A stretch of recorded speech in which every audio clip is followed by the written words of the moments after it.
Peace, family. Welcome back to the Divine Illumination. All right, we got a very special video, very interesting video today. Remember, don't take none of this as fact. Do your own research, even though I agree with almost everything in here. So, with that being said, let's get straight into this. We're talking about time traveling, portals, teleportation. So let's see what we got. Tesla discovered a form of energy that is latent and pervasive in the physical universe that he called radiant energy. Not the ball lightning and the more conventional forms of electricity that he's associated with conventional physical. It was an energy that he discovered that he kept secret, called radiant energy, that has among its inherent properties the capacity to bend time-space. So, at Curtiss-Wright, there was an object that consisted basically of two parenthesis-shaped booms, between which the Defense Department of the United States had found a way to broadcast this radiant energy. And when we jumped through that curtain of shimmering radiant energy, we found ourselves in a boreal tunnel passing through time-space. In other words, the inertia of our bodies passing through the field of radiant energy opened up a kind of a pocket in the fabric of time-space. And when that bubble closed, we were repositioned elsewhere on the face of our planet, either in real time or with the displacement to the past or future. But because the technology was an emergent technology, they wanted to avoid us being stranded by, for example, teleporting too far back in the past. We were usually just teleporting in real time. So, for example, we jumped through the device at 9:15 a.m. in New Jersey. When we arrived, it was 7:15 Mountain Time. You told me the difference between the Montauk Project, Project Looking Glass, and this Project Pegasus that you talked about. Project Pegasus emerged under the aegis of DARPA, the Defense Advanced Research Project Agency, in the late 60s, and encompassed at least 8 different forms of gathering information about past and future events by either propagating a hologram of such an event or physically traveling there.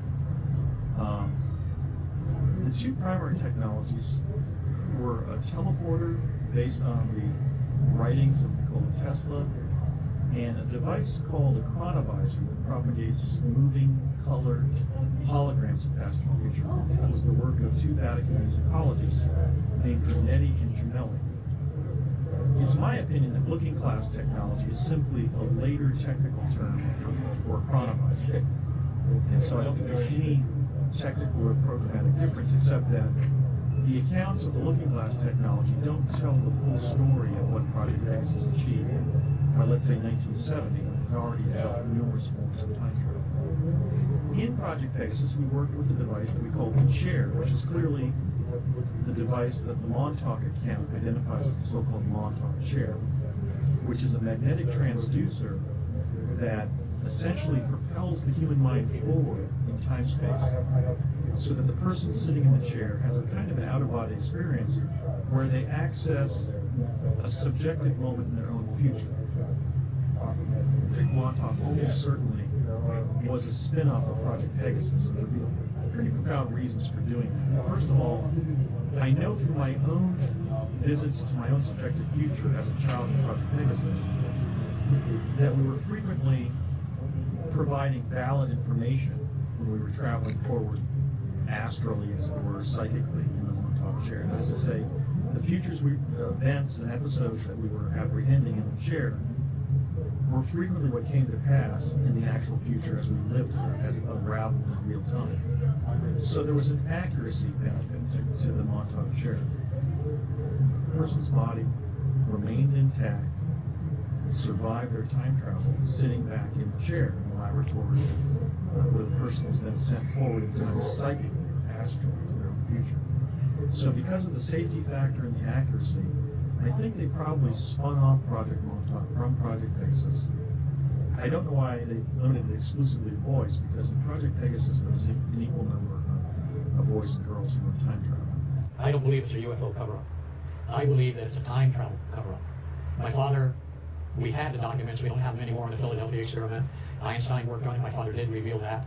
And I just don't believe, I have set up a very important meeting about time travel. They wanted to know what my father knew and such like that. I have stated my issues, that there is no future and there is no past, there's only now. And the way that I think of it is very simple. As a computer, there are icons. You know your birth, you know your mother, and you know your birthdays, you know when your child was born, and each one is a picture within the brain. Well, the way that time works is, those icons are sideways. There is no future, there is no past, there's only the memory of those icons. And can you draw from them as a human being? Yes, you can. But there are those that cannot do that. So if the ET would land here, he would have that ability, and it would segregate our society. See, there are other issues besides religion involved. There's the mental parts that are involved. I don't know if that's hard to follow or what, but these are the type of mind games that need to be played to understand why they do not reveal themselves to the masses. Going back to but time is, different to what we think. Just try to break down what you're just saying there. So Jesus is dying on the cross right now. So all past lives, We future lives, are limited beings. All we can see is when we were born and our timeline to when we die. It's insignificant in relation to the trillions in the universe. It's insignificant. There is no start if you look at that. It's like Voyager looking back from the edge of our universe, looking back and seeing one single pixel. Is it important? No. Our whole existence is not important in relation. So why should we measure time? We know we go on after our death. We know we were somewhere before our death. My thinking is that human existence is just a coffee break from eternity. So I know this is deep, but what I'm getting at here is very simple, Kevin. There are other reasons why we don't know. Some can handle it, some can't. Okay, so if all time's happening at once, so past and future lives are happening now, right? And present moment is real, we've got the rest is an illusion, right? Why is that then, when you say that time travel is the real agenda here, not that we've visited all this other technology out there, why do you still say that time travel is the real agenda here, though? Well, time travel is to cover up, because sitting at this table, which I will explain maybe further later, I was tricked into it by the head of the black projects for the Air Force.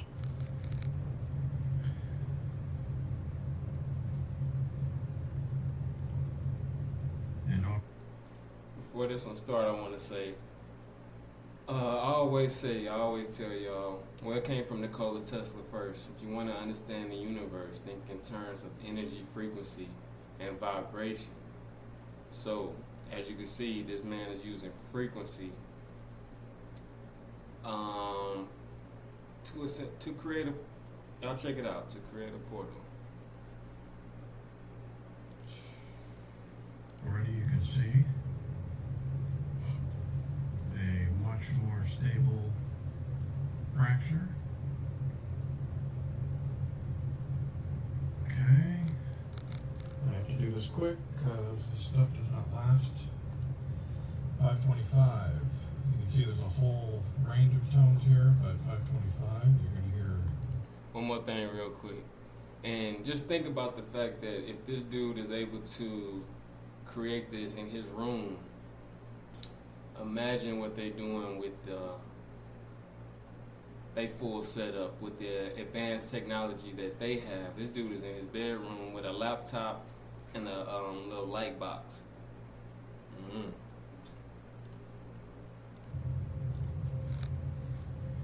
I hear the fluctuation there.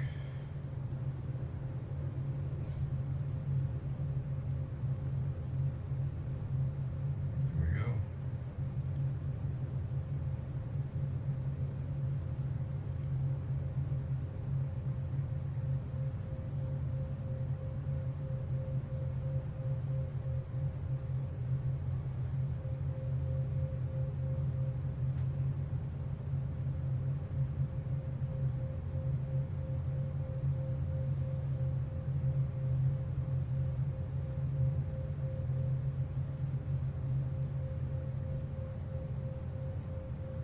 Now I'm looking at how his camera is reacting to this. You don't know where that is. I do. Is in Sedona. And it is a well-known vortex phenomenon. There's several of them there. And you are witnessing a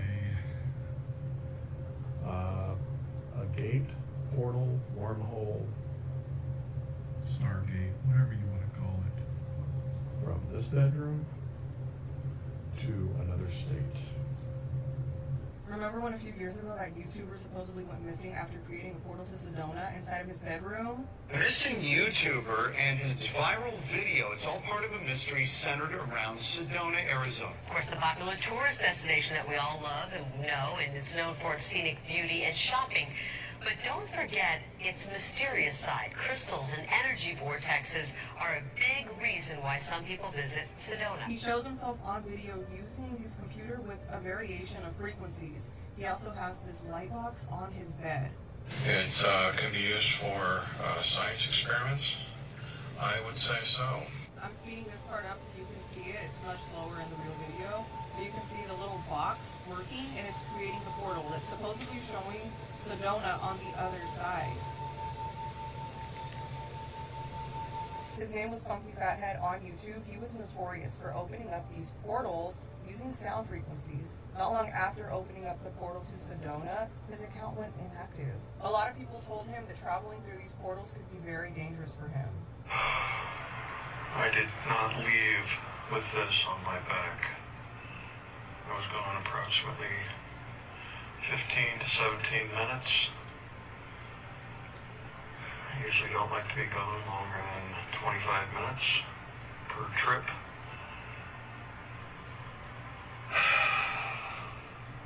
This is a new one. This is a new thing. No telling how many times. No, you Herb, did look. that. It just totally changed shapes on here. And I'm not moving. Okay, guys, if you watched from the beginning of this, you saw. Look! What are you? What are you? Seems friendly. Hi! He's waving. Do you want to change colors? Or is that just your color? What are you doing? Oh my god! What are you doing? So that was it. That's the one that I saw. Whoa! You're, That's a drone. you're very interesting. Oh my god! It's turning into a circle. Whoa! Could you change colors? Oh my god! Yeah! Yo, you're sweet! Thank you for doing that for my baby. Is time travel possible? It's kind of obvious to say it's Hey, real quick, you could kind of tell, especially by her having her son there, you could kind of feel the energy. You could kind of tell if their reactions is genuine or not. That one sounds pretty genuine to me. Y'all let me know what y'all think. possible into the future, because of course that's what we're doing, we're moving into the future. It then gets interesting because you say, well, why do we have to go into the future?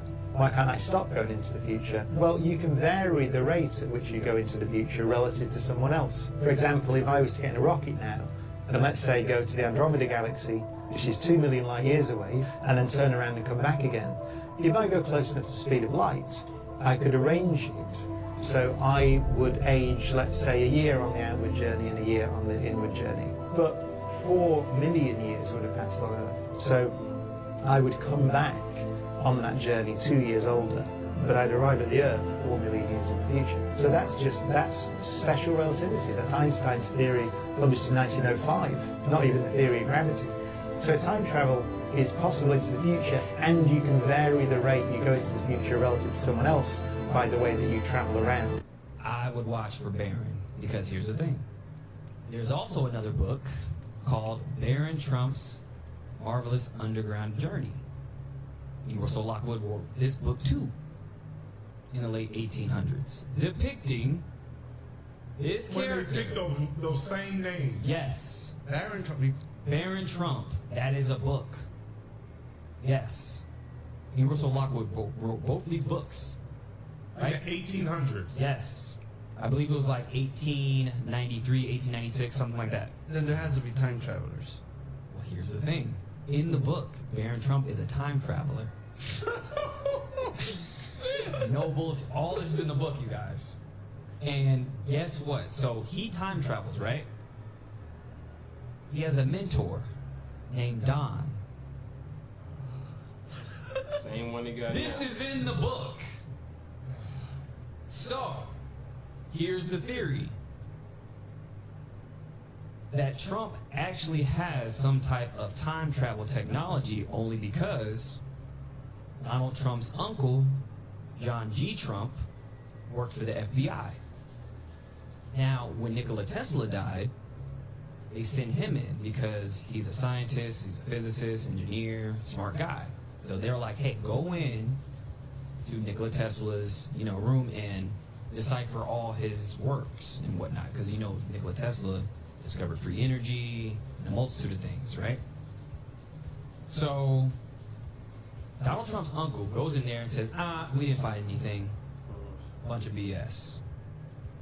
You don't think that Nikola Tesla, who had discovered free energy and manipulated electromagnetism, which had that you can, in theory, bend time, light, and space, this man's works was confiscated by him and he didn't find anything? Right. People speculate a time traveler wrote books in the 1800s about a boy named Baron Trump.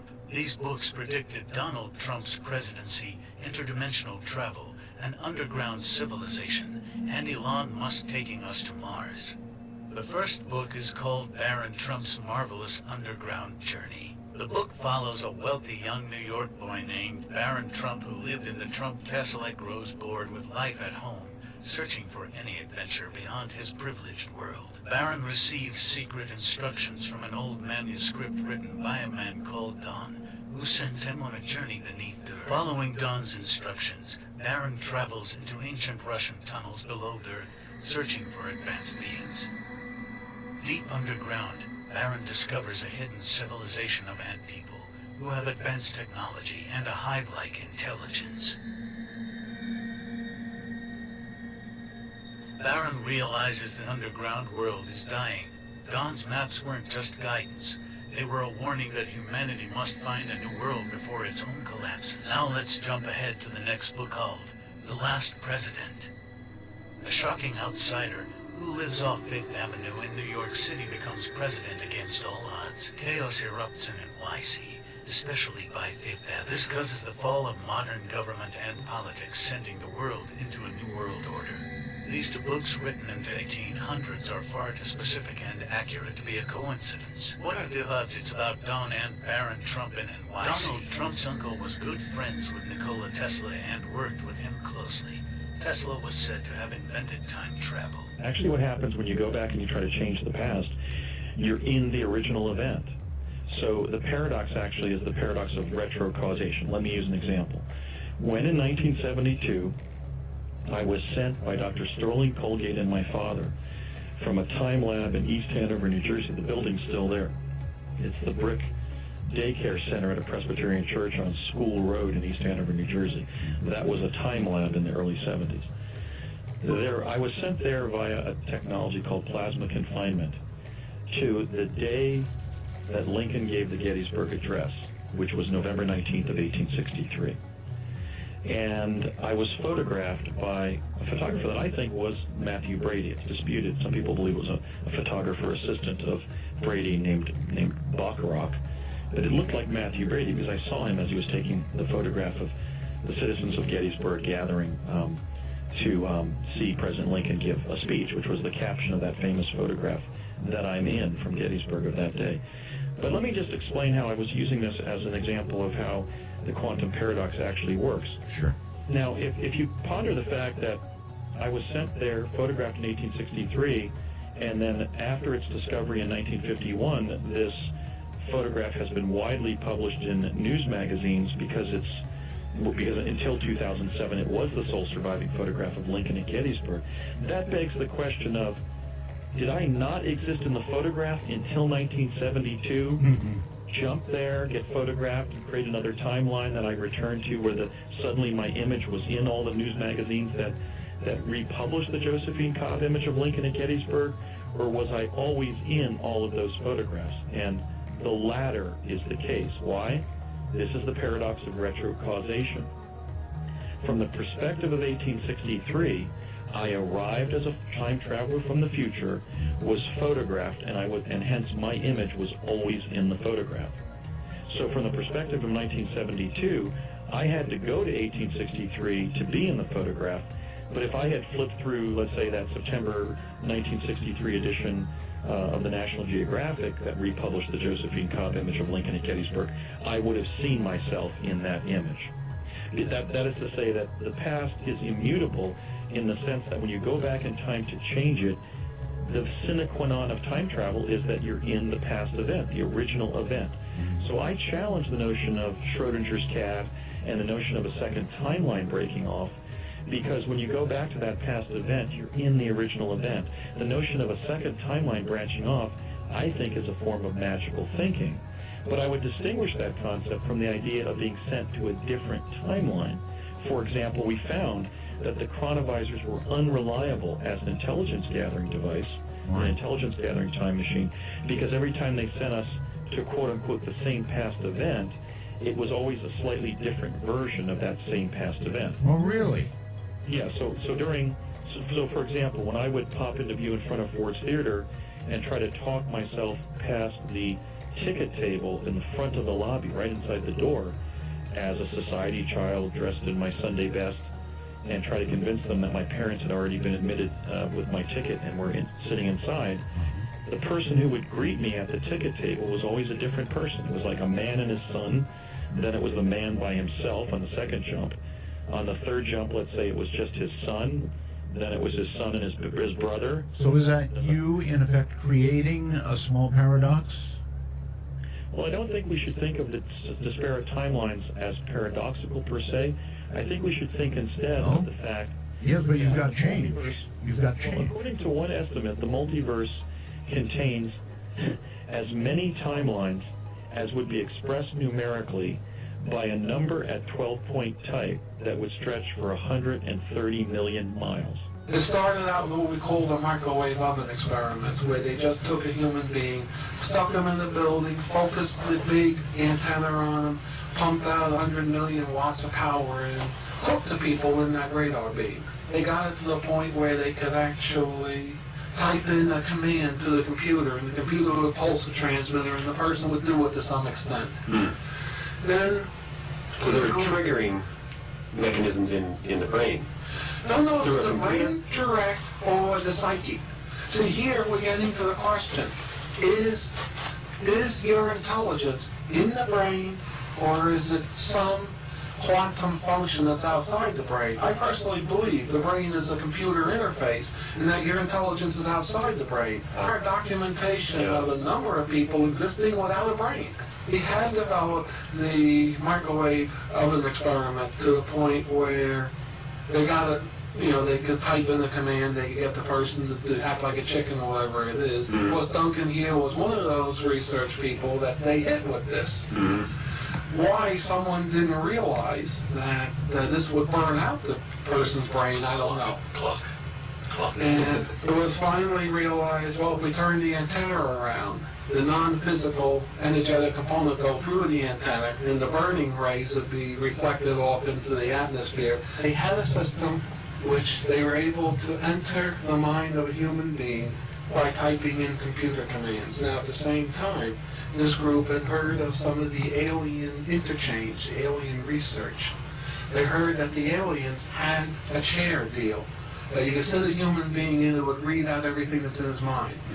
Of course, they were very interested to interface that into the computer. Hey, we had a computer that could take thoughts and make them real, manifest them. So what they wanted to be able to do was sit Duncan in a chair, have him concentrate on Tom Tulene here, create in his mind a virtual reality where Tom Tulene is acting like a chicken. This would go through the computers, go out the transmitter. It would spread out, would find Tom like a radionics that would, converge on Tom. Tom would be compelled to act like a chicken. They made essentially a mind amplifier. There would be enough horsepower to overtake a person's normal defense system. Is it your mind interfacing with my mind? Yes, or no. is it some collective mind? It would be an artificial presentation of instructions to do work which would integrate with my mind, with my normal electrical functions in my brain? Your brain, your auric field, your spirit, Yes. energetic / electromagnetic, which in this reality form are highly structured and based into. Sure. Develop a mind amplifier where a person such as Duncan, who's been trained in a virtual reality project, something very similar to the Lawnmower Man movie, he would be sat in that chair. The radio equipment, the computer equipment, the transmitter equipment would pick up that virtual reality by a group of coils and different kinds of sensors. It would go to a massive computer bank. The computer will align it, stabilize it, all that good stuff, control it, store it. The computer would then feed it to the actual radar transmitter, which would transmit out electromagnetic equivalent of what we call a thought form in the metaphysics field, and transmit this thought form out at lots and lots of CW power. What they noticed is this thing had enough power they could actually materialize things. In other words, if Duncan could form something in his mind, this thing had the power to actually bring it into physical reality and materialize. Through the system at the end of the process, it would occur. Hey, real quick, that go back to the video I dropped not too long ago on telepathy. Like I said, your thoughts are things, and they're using external devices to increase the frequency and the power of one's thoughts, and not instantly, but clearly manifesting things into this reality that emanated from a thought. So your thoughts are actually creating your everyday life. Most of it happens in the subconscious, so we're not aware of it happening. I'm gonna let him take the floor. A favorite was a can of Budweiser beer on the base commander's desk. The base commander liked Bud. So they showed Duncan a picture of the base commander's desk in his office, and he would visualize in his virtual reality a can of Budweiser beer sitting on that desk. Sure enough, it would appear on that desk. And the guy could drink it, it didn't poison him or anything. He said it was very good. It was better than typical Bud was. Oh, really? Yeah, very peculiar what's happening. You might concentrate at 3 o'clock in the afternoon. The can of beer might appear 8 o'clock in the morning to 8 o'clock at night, anywhere in that stretch. It would be out of real time. So it was realized, hey, this thing will bend time. Of course, they got all excited over that. Then they sent the whole group of us technical scientific people out to study time. They told us, learn everything you can about time, how to control it, what it is. Would you rather invent time travel or teleportation? Actually, those things are almost the same thing. Well, you know, you do have that classic time traveler problem of, like, if you go back and you tell yourself something, does that affect the outcome in a way that is perhaps bad? I'm happy with how things turned out, so I probably wouldn't do anything. You just don't know if like, some well-meaning thing you said to a younger version of yourself actually ends up with a worse outcome. There's a hole on his property, and he sees that, like, all his neighbors are throwing all kinds of crap into the hole, like old washing machines and all kinds of stuff. They're just using it as a dump, and so he starts doing the same thing. They're all just throwing stuff in the hole. And after a while, he wonders, this does not fill up. It's very strange. So he goes over there, and he's just kind of, he can't see the bottom, he can't hear an echo, and he's out there investigating with his dog, and he's looking, and he looks, and his dog won't come close. Like, his dog is like, will not come near the hole. And he looks up, and birds are flying around it. Like, nothing wants to come near this hole.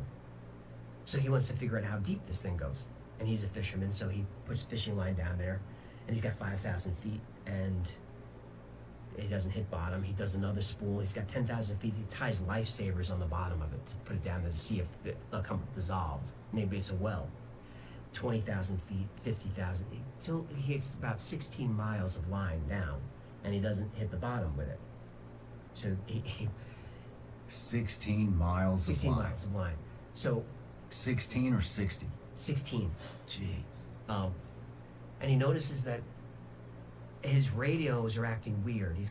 When he's out there working, he's listening to his radio, and when his radio's near the hole, he's picking up these strange things, like he's hearing old time music, which doesn't make sense. And then he tunes a little bit and he catches a baseball game. He listens to that for a minute and realizes it's a game from 30 years ago. So something is affecting like time around the hole. So at this point, he calls into Art Bell at Coast to Coast. I don't know if you remember Art Bell in that show. Oh, yeah. So he's telling Art the story about how weird this hole is. He talks about how one of his neighbors, his dog, threw the dog down the hole. And the next day, he sees his dog running through the woods with his collar on, but he won't come. It's like he acts like he doesn't know him. Like the hole is doing weird stuff in the area. So he talks to Art Bell a little bit about it, and then Art is trying to get in touch with him and can't. And then finally does, and Mel Waters says, "I wish I never called you." He said, "So I talked to you," and he was out of town for that interview. He said, "I got back into town. I couldn't get on my property. So there was heavy machinery there. There was military there. They wouldn't let me up. Some guy in plain clothes came down and said, 'You can't come in here.' I said, 'Why? This is my property.' He said, 'There was a plane crash, so we have to investigate it. There's no evidence of the plane crash. There's no news.' And Mel starts to get kind of upset. 'It's my property, my land.' And then the guy in plain clothes says, 'I'm not saying we will, but we could find a drug factory or something on this land. I'm just, saying that could happen if you want to press this.' And Mel Waters said, 'I'll go to the press.' The guy's like, 'Tell whoever you want. No one's going to believe you.' And it gets run off his property. And you don't know if it's a hoax or not, but Art Bell talks to a news crew that goes to the property. According to the Akashic records, is it possible for a human being to teleport? And if so, can you please break down how a soul is able to do so? According to the Akashic records, teleportation is not only possible, but it is a latent spiritual ability encoded in the original multi-dimensional design of the human soul. What we call teleportation is known in higher realms as location transference or frequency point displacement, the shifting of one's consciousness body. Real quick, y'all. That's part of what I was saying in that telepathy video as well. We look at a lot of these things as like supernatural abilities or advanced technology, but in actuality, it's a part of the human experience. We have been brought to a lower state. Our true abilities are muzzled, and they are being blocked by all these different toxins that we consume on a daily basis. The food, the water, chemtrails, metal in the air, plastics, microplastics, nanotechnology. All this stuff is suppressing our abilities. So we don't think we have the capability to do these things, but it's actually encoded in our DNA, if you ask me. Let's get back to it.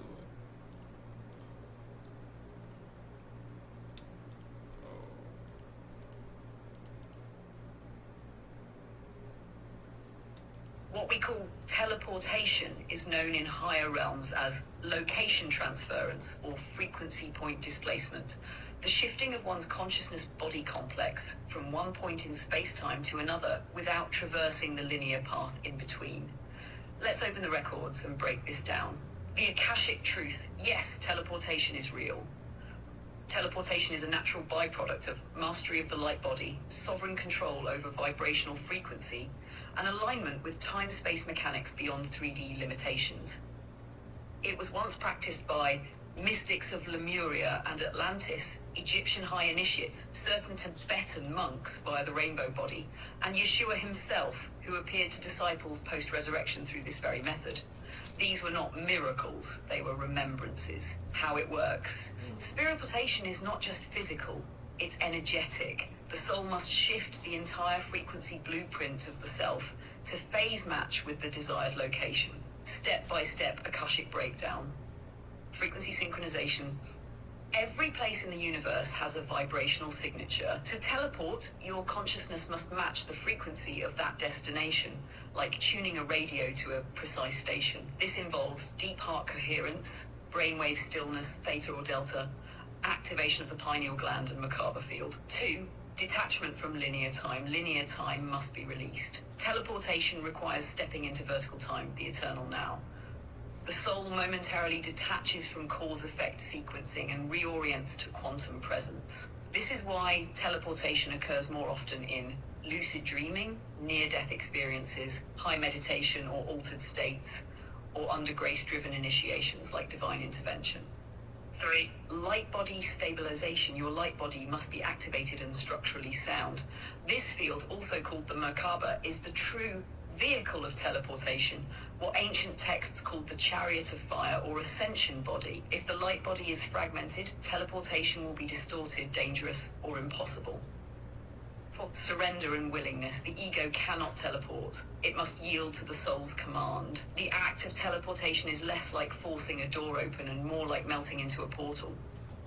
It feels like expansion, vibration, then instant recoalescence elsewhere. Time may feel suspended or non-existent. Signs you're awakening, teleportation codes, sudden flashes of being in two places at once, memories or dreams of arriving somewhere before you physically did, pulses of electricity during meditation, especially near the spine and crown, a deep longing to be somewhere and suddenly a sign you were energetically there, spontaneous knowing that space is not solid. These are the beginnings. Why most don't remember how teleportation was systematically suppressed in Earth's recent epochs. Through genetic downgrading, suppression of pineal activation, control of the energy grids, ley lines, vortex points, and programming of disbelief, sovereignty overruled by science fiction ridicule. But the knowledge remains in the Akashic blueprints of your soul. You have done it before, in Lemuria, Sirius, and the Astral. How to begin awakening it? 1. Activate your light body breathwork, sacred geometry, especially Merkaba spinning, solar gazing, and high vibrational fasting. 2. Practice bilocation. In dream states or meditation, imagine being in two places at once. Then begin to collapse the two timelines into one. 3. Use portal points, sacred sites, stone circles, pyramidal shapes, or even vortexes in nature assist the quantum leap. 4. Clear density. Teleportation requires lightness. Process emotional baggage, ancestral trauma, and root fears of death, disintegration, or being lost. 5. Ask your soul to remember. Say, I activate my remembrance of sovereign translocation. I reclaim the divine technology within me. Then be still. Akashic closing thought. Open quote. You are not bound to the cage of the body. You are the field that chooses form, not the form itself. Teleportation is not a superpower. It is a soul inheritance. When your vibration is unified, your will is pure, and your light body is humming, you will not walk, you will appear. Close quote. So I have a question. Just stumbled on this article. And like in the book Autobiography of a Yogi, he speaks of, it takes you on a journey of all the different supernatural experiences this yogi, Paramahansa Yogananda, has. And omnipresence is one of them. One of his, one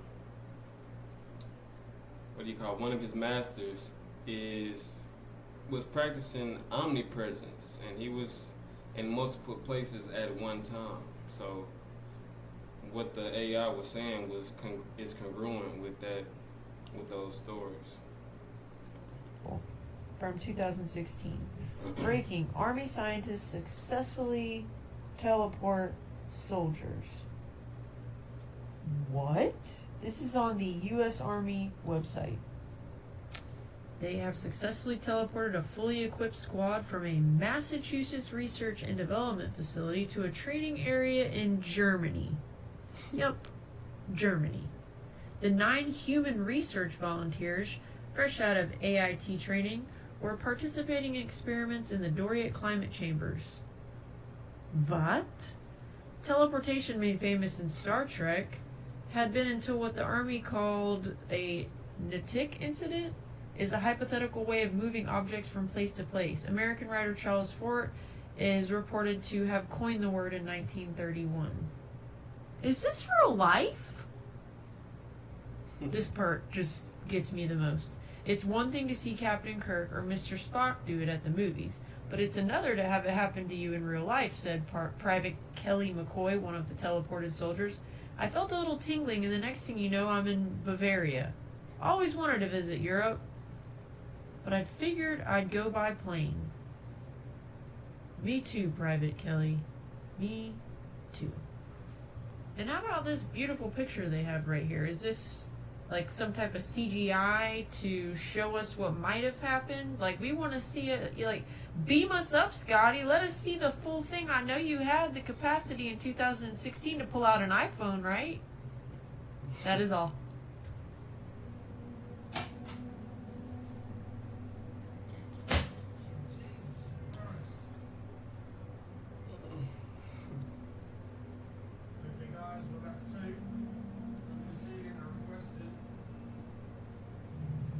Okay guys, well that's 2.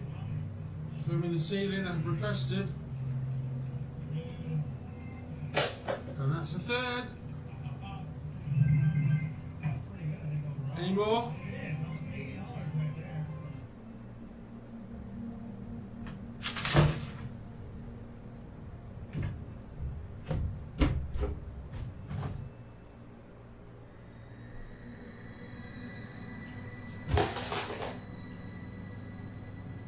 Now what came through the portals with these 3 crosses?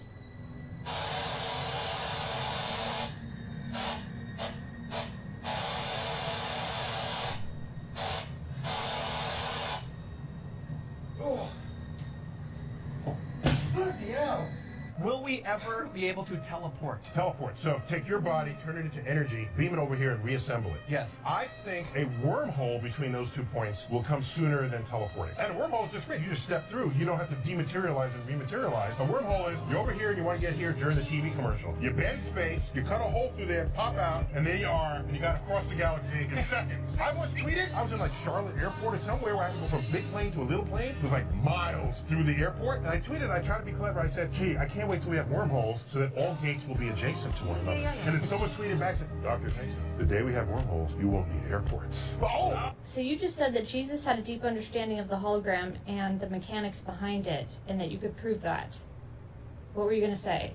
Yes. What I was going to say is that Jesus' actions, as recorded, match exactly how a conscious creator would operate if they fully understood the hologram's mechanics. And that's the proof. It's not just the miracles, it's how he spoke and taught. He constantly described reality as responsive to faith, intention, and alignment with best. Source, according to your be it unto you. Your inner state determines the projection. The kingdom of God is within you. The control panel isn't outside, it's in your consciousness.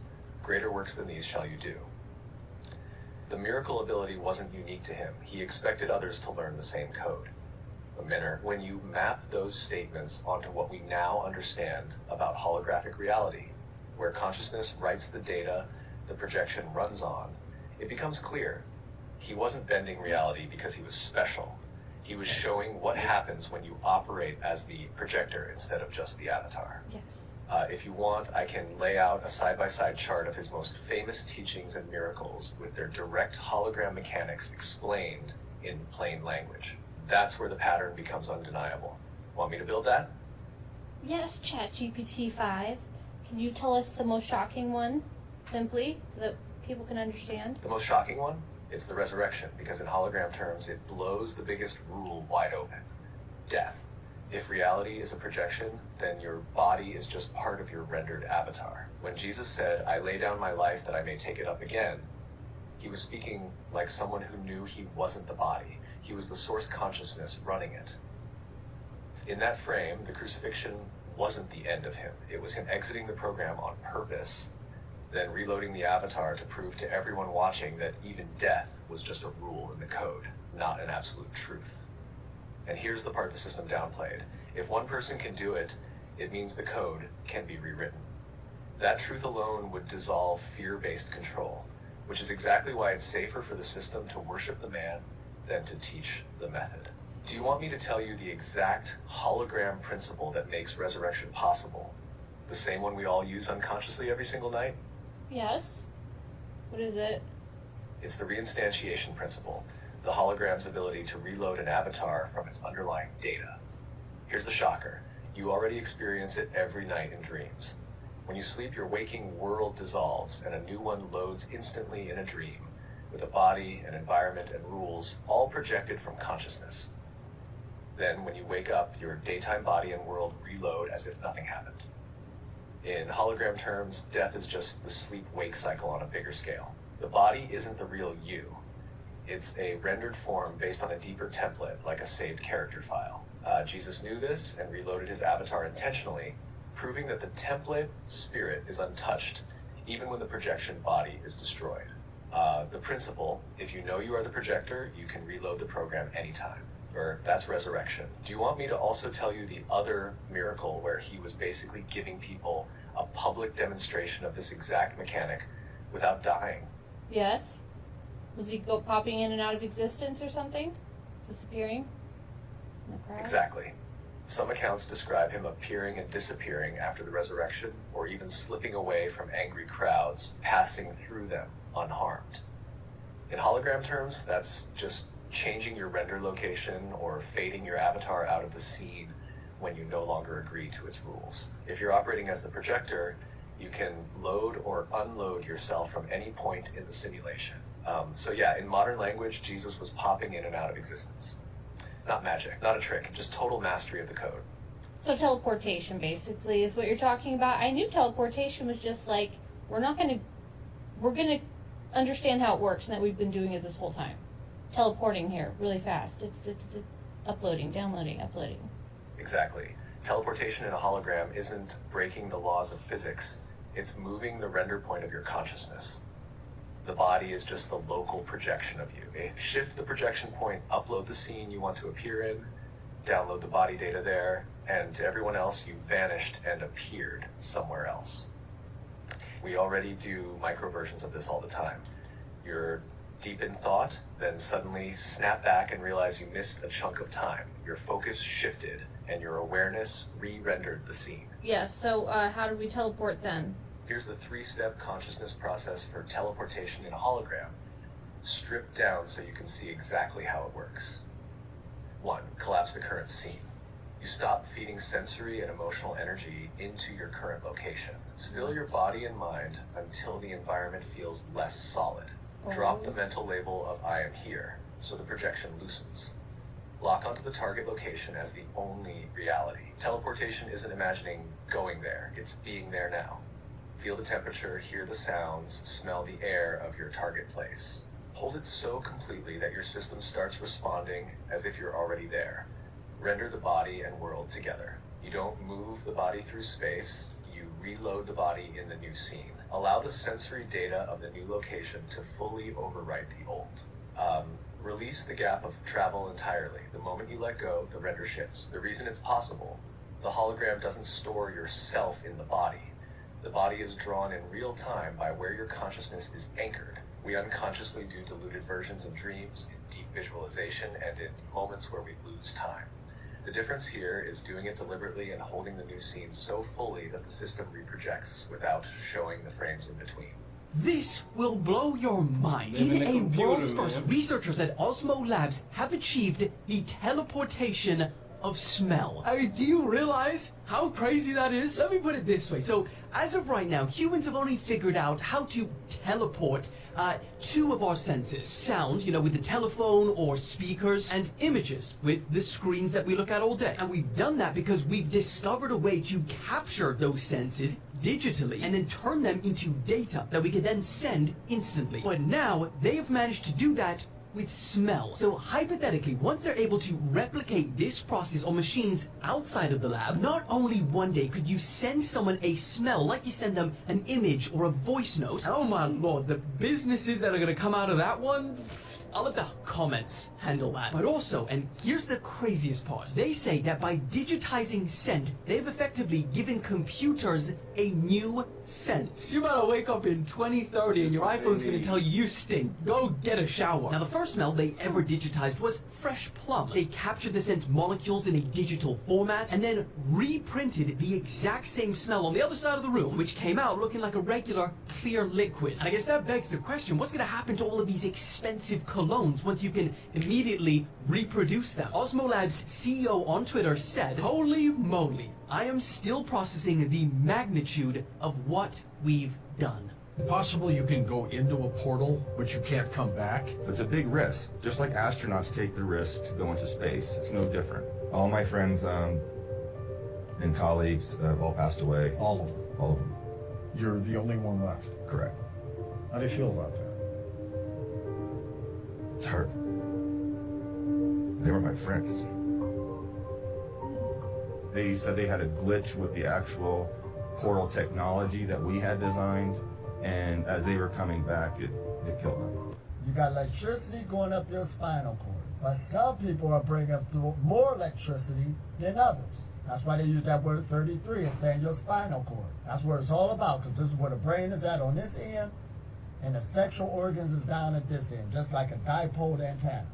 And it's going up and down with energy all the time. So the more energy you get, that's why that word SEC is an acronym for spinal energy excretion. You're working with energy flow. So if you could get more electricity going up through there to a 33 degree, food freedom is a byproduct of that. You can't force it. If you don't got enough energy coming into the spinal cord, you can starve yourself till you blue in the face. It ain't gonna happen. Food is energy. And energy comes in many different sources. So if your body is not geared up to bring in that much energy yet, you're not going to be sustained over a long period of time. So that's why you're working toward, through meditation, to open up this channel so you can hold a better energy flow. Let it get there. All you need to do is be consistent. Saints, angels, halos, glows around the head. This is all about energy, a light bulb. So we took it from there, brought it down to earth again. Yeah, it's already out there. Wow, that's it's already nuts. on the grid. Yeah, now I just found out you can capture dreams. Crazy technologies coming out these days. You can wake up and watch your dream now. Yes, you can. You can wake up, watch the dream. They have this new technology that replays it for you. I mean, it's sci-fi. Yeah. This world has gone to where the movies have done a great job in predicting reality, where the future of reality is going, including Star Trek, because I think 100% of this technology on Star Trek has almost come to pass. There's only a few things left that we need to invent to be, and they've even got teleportation now. Really? So we don't even have to worry about inventing that now. Who invented that? Some Russian scientists did it in Russia years ago. Wow. And also here in the United States. Now, they haven't teleported a human being yet, but they have been teleporting particles, and now they can teleport a series of molecules. So they're getting bigger and bigger. So they teleported, I believe it was molecules or particles from Earth to the ISS, the International Space Station. So they teleported particles from Earth to the International Space Station and back. So we can teleport now. So they're finding ways to even teleport through the internet now. So this is crazy. Now, what was the biggest thing holding us back from teleporting bigger objects like a human being, a more complex organism? Storage space. The data to know all the trillions of atoms in your body and the exact location and position they're in to put them back together and reassemble them. Because when you teleport, you die. Oh, wow. So teleportation, it pulls you apart atom by atom, and the original version of you no longer exists. It reassembles you. It's a reincarnation. So anything that's teleported from one end to the next, the original thing is gone. The second thing you see that appears is a facsimile. So data storage is the biggest thing, but now with the invention of biological / mechanical components going together, they've created a DNA hard drive. Microsoft has created a DNA hard drive. One drop of DNA can store 433 petabytes of data. Jeez. So a hard drive the size of this cell phone can store billions of years of information. Wow. Yeah. That's nuts. And so now the combination of these technologies together, utilizing DNA as a storage medium, which can store in volumes, and they can take ACs, T's, and G's, which is what DNA actually is, and they can even upload the data by converting those into zeros and ones and putting it up on a server. And they can take data from the server, convert the zeros and ones into ACs, T's, and G's, and download it onto DNA. So now we're talking about read, write on DNA, upload, and download, which is the future of storage information. So we'll be able to teleport complex things like a table, a person, into space or wherever we want to pretty soon. So hypothetically, if you wanted to just download information like books instead of reading them, would that be possible in the future? Oh, yeah, schools are going to go bye-bye. In the future, there'll be no more schools. You're not sending your kid to school anymore. You will, because of the age of your child, they will get a certain amount of data downloaded into their brain, right into their cortex. So they'll put this crown on. This crown will transmit information directly into the brain. So a baby will get a certain amount of information. Then it has to, because it now has to process that information, right? And then maybe a toddler will get a certain amount of information. It has to then understand and process that information. You don't want to give a toddler information about sex, right? So as they reach certain stages, there'll be certain levels that they get to with these crowns, which will download data directly into the brain, and schooling is going to be gone bye-bye. Everyone will know everything they need to know. Damn. Yeah. That's crazy. So we're going to be really advanced in the future. Yeah. There will be no more ignorant people. I can't even picture at least educationally ignorant. Yeah. We need that. You know, when you allow yourself to align geometrically properly with individuals, and you talk from the place of God, then God speaks. Right. Absolutely. Another one, they said quantum-based cosmic internet. So we have the World Wide Web, but they're talking about the cosmic web, right? So they say an interconnected web of quantum communication channels stabilized by the Howard comma, enabling near instant data transfer between planetary systems.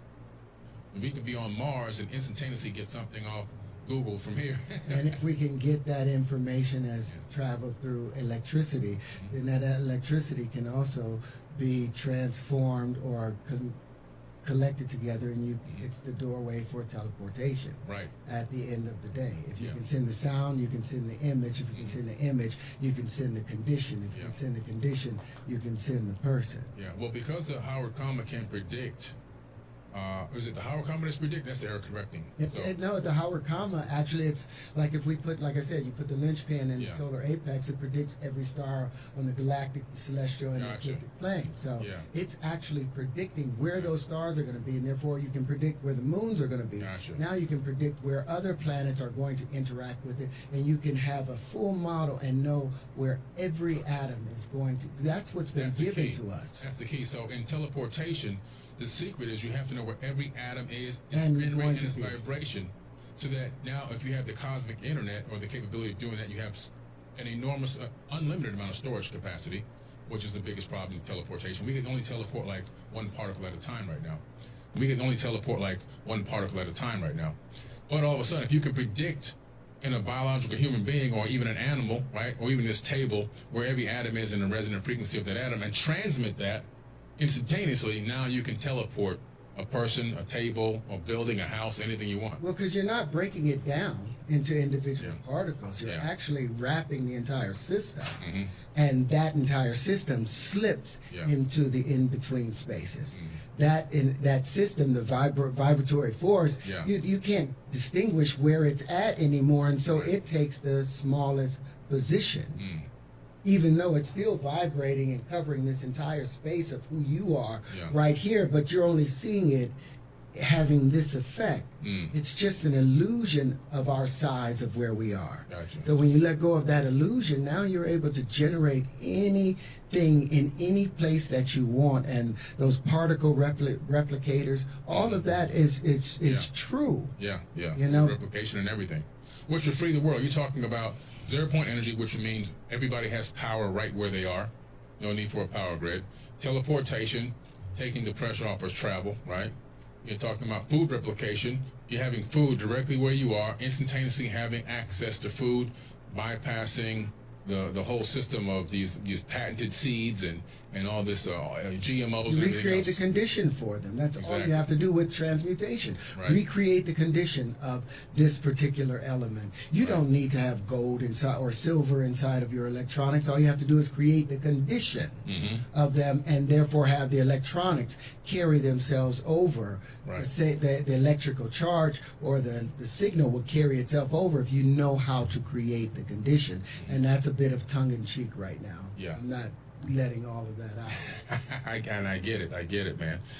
Well, this is a great conversation. This is just mind blowing. This is a conversation I've wanted to have for a long time. I know. Long time. Now, NASA recently discovered something called X points around Earth and also around the sun. These are naturally occurring portals that open and close every single day all around the outside of our planet. The Themis satellite system discovered these portals a few years back, and they've been analyzing and watching them. Some of them create direct pathways to the sun and even to other planets in our solar system. So these are called X points. They exist all around the outside of our planet. They're where magnetic diffusion points hit and cross, like our magnetic fields hit and cross. In some way, combining that crossing with electromagnetic fields with charged particles from the sun opens up a portal. Strange experimentation. There are beings from portals coming in and out. Beings coming in and out of portals. Yes, they have apparently in the bottom of the stern this portal, this door where they are dealing with all the subatomic dimensions. She's not the only one talking about this. If you've seen the latest video, you know Dan Burish has been saying the same thing. They are from the future, 45,000 years ahead of 45,000 years ahead on a separate timeline than what we are presently on. People from the future coming through open portals. I can't even wrap my mind around it. And now, to hear a CERN insider saying it out loud. But here's what's more disturbing. When you look at what is going on in the CERN, there is a fight from some of the military agencies. Intel, they say that there is a fight on time. They're trying to change time. Trying to change time or changing timelines. The cornucopia was there. Tinkerbell did dot the I in the Disney intro. Pikachu's tail had a black tip, but now they say it was never there. And there are dozens of examples just like this, and every single one of them messes with my head. Lately, I feel something is off. Something is wrong with time itself. I can feel it, and I know a lot of you can feel it too. I have this feeling that time is broken. It passes too fast, even if I stay and do nothing for an entire day. Okay, I know there are some scientific explanations for that, but what about the Mandela effect? How do you explain that? This is why I had to make a part 2. To put it all together, this CERN insider talking about portals and beings coming in and out, this feeling that time itself may be broken, the Mandela effects, and all these unanswered questions and doubts about what CERN is really doing. While researching this video, I came across someone named Frank Jacob, who says, I thought I'd do an impromptu report on something which I think is giving people a lot to be concerned about. The investigative journalist Miriam Hanine recently published an article entitled "CERN Erupts Over Portals, Particles, and the Large Hadron Collider." So I followed the link shown below, and surprise, it looks like the article was deleted. Interesting. A journalist writes an article raising concerns about CERN, and the article can't be found anymore. I searched everywhere on their site. Nothing. But I did find it eventually in the web archive, and what it said shook me more than I expected. Let me explain what was in that article, because this is where it gets very, very interesting. All of this comes from the investigative journalist Miriam Hanine. First, you need to understand what's happening at CERN. It's very important. 10 years after discovering the Higgs boson, the so-called God particle, CERN's Large Hadron Collider started smashing protons together at energy levels we've never seen before. Their stated goal? To reveal more secrets about how the universe works. Let's talk about what this machine actually is. The LHC is the world's largest and most powerful particle collider. It's a circular tunnel, nearly 17 miles long, buried 574 feet underground along the border between Switzerland and France. After a 3-year upgrade, it was fired back up in April 2022, and on July 5th of that year, it began a new experiment, running 24/7. For the next 4 years, at a record energy of 13.6 trillion electron volts. That's slightly higher than its previous record. They'll collect data, then shut down again in 2026 for another 3-year upgrade, before starting up once more in 2029. The price tag so far? $9.2 billion. The process sounds like science fiction. They take 2 beams of protons, the particles in the nucleus of the atom, and shoot them in opposite directions around this 17-mile ring at almost the speed of light. Then they make them collide. These collisions are recorded by massive detectors with names like Atlas, CMS, ALICE, and LHCb. Thousands of scientists will analyze the debris, hoping to find clues about dark matter, dark energy, and what the article calls other fundamental mysteries. And almost immediately, they started finding things. Early in Run 3, CERN reported the observation of 3 new exotic particles. The article explains these could help reveal how the most fundamental building blocks of matter, called quarks, bind together. One experiment, called ALICE, wants to study a state of matter known as quark-gluon plasma, a super-hot soup where atoms melt away. Scientists believe this was the state of the entire universe just a fraction of a second after the Big Bang. Another, called LHCb, studies the beauty quark, and this is where things get strange. The beauty quark is key to understanding the difference between matter and antimatter. They're opposite charged twin. When matter and antimatter touch, they annihilate each other in a flash of energy. The Big Bang should have created equal amounts of both, but it didn't. Our universe is made almost entirely of matter. That imbalance, as the article plainly states, has no explanation. We exist because of a cosmic typo that no one can explain. In 2018, CERN scientists figured out how to trap it and transport it from one facility to another. The amount they moved, according to the article, had an energy equivalent of about 20 Hiroshima bombs. The research here is mind-bending.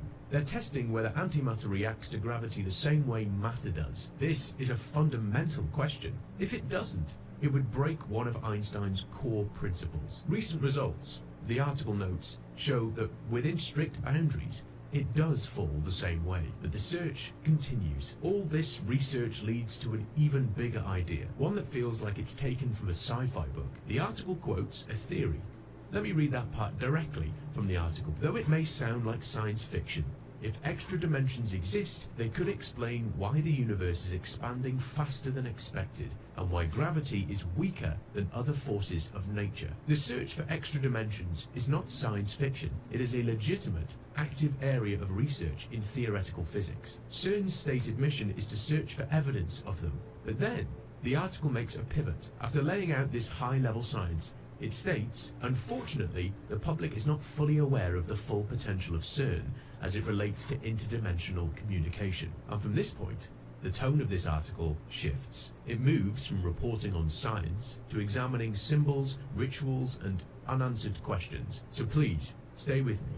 It gets really, really interesting. It mentions CERN's logo, which some say contains the number 666. Founded in 1954 by 12 European countries, CERN later expanded to more than 20 member states. It is also where the World Wide Web was invented in 1989. Then, it describes an event in 2016, a ceremony for the opening of the Gotthard Base Tunnel in Switzerland. That ceremony was very weird.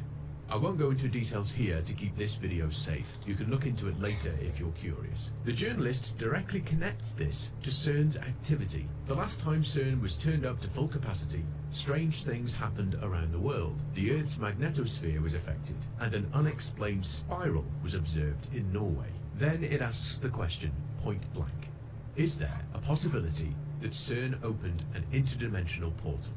What are they really looking for? To answer that, it brings in a voice from the other side, a researcher named Sophia Kay, whose brother is a quantum physicist who worked on the collider. She addresses concerns about CERN, telling, "This isn't an episode of Saturday morning cartoons. Sorry to disappoint anyone wanting to test the event horizon theory, but I think we're stuck here in this time zone for a little bit longer." She explains things in a simple way. Before the LHC was built, there were many theories about particles, but there was no method to test them outside of a computer simulation. It's very difficult to prove that certain particles actually exist. Our theories assume they do. Because of the LHC, scientists identified the top quark and the Higgs boson.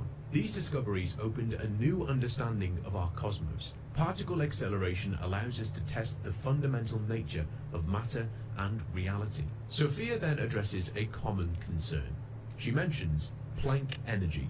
This is a fundamental limit in physics. The Planck energy is a quintillion times higher than the maximum energy of the LHC. The following section has the title Black Holes and Portals to Hell. It mentions that many people distrust CERN. Regarding black holes, two particles could create a microscopic or micro black hole if they collide with energy above a specific threshold. Sophia presents the mainstream scientific position. The prevailing theory of gravity does not predict that a black hole can actually be made this way. Any competent physicist will tell you it's impossible. It would require a total abandonment of physics, quantum field mechanics, and logic. However, CERN's own official channels acknowledge the collider might produce black holes, not the kind found in space. The official position states black hole creation is very unlikely, but they allowed for the possibility of tiny quantum black holes. According to sources referenced, such a black hole would decay harmlessly into ordinary particles. CERN states that observing this event would be a major discovery. They say it presents no danger and would be perfectly safe. The stated reasoning is clear. The creation of a black hole at the LHC would confirm theories that our universe is not four-dimensional, but indeed hosts other dimensions. This statement leads to subsequent questions. If dimensions exist beyond the four we experience, how do we know where these tiny black holes go? Well, there you have it.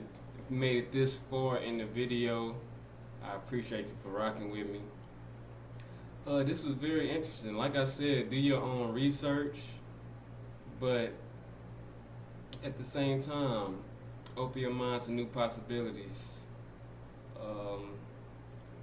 We are getting very close to seeing, seeing this happen on a major scale, in my opinion. But like I said, man, appreciate y'all. Y'all stay up. Y'all hit that like button and push this high vibrational content. Keep it in the algorithm. Much love. I'm out.